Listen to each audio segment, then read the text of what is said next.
up with a purple Right. giant divide Right. those up. The Shasta gave me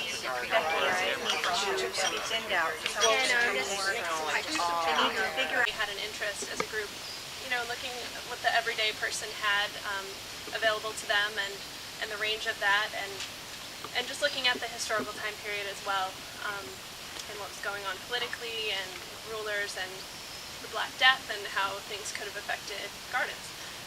So my personal focus, everyone kind of took their own lead on things and went in the direction that they wanted to go for research. So that was my main goal, was to compile this plant list as well as we could, and also work on the design.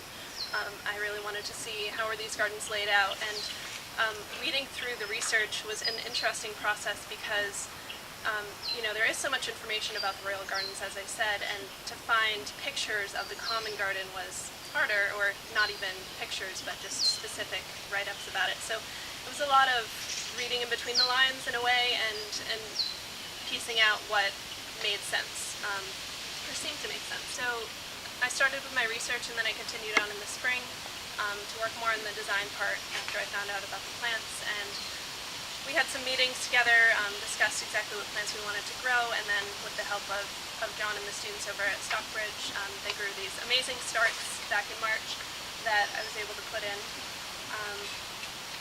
And there's a specific arrangement to how the plants are laid out, which I can show you better when we get out there. I found that the structure of the Renaissance garden, the way that things were planted, was usually from larger, taller plants on the outside and smaller plants on the inside, and that seemed to be a very consistent theme throughout. Also, there's so much to know when it comes to the different types of Renaissance gardens, as Ellen talks about in her lectures and classes about it. This is really a representation of the kitchen or the pottage garden. There's a lot of different names for Renaissance gardens. I like what you were saying about the hawthorn. There's actually a lot of mention of magical herbs with like the rue and the mugwort and the angelica in it. So the plants are arranged. You can't tell as much now, but you can kind of see in some of them they're starting to really take hold.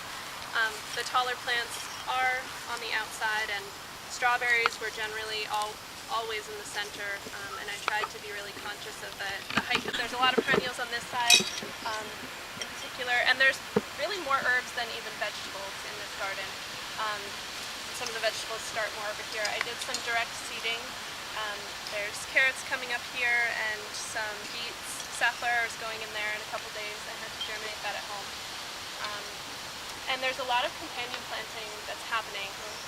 I read up quite a bit about that, and just to give you an idea of some things that grow together, like to grow together, or help either flowering or pest control. I planted the cabbage close to the sage and the summer savory. It really likes to be together. Parsley likes to be close to carrots, so it's really close here. This is interesting when you don't see everyday gardens.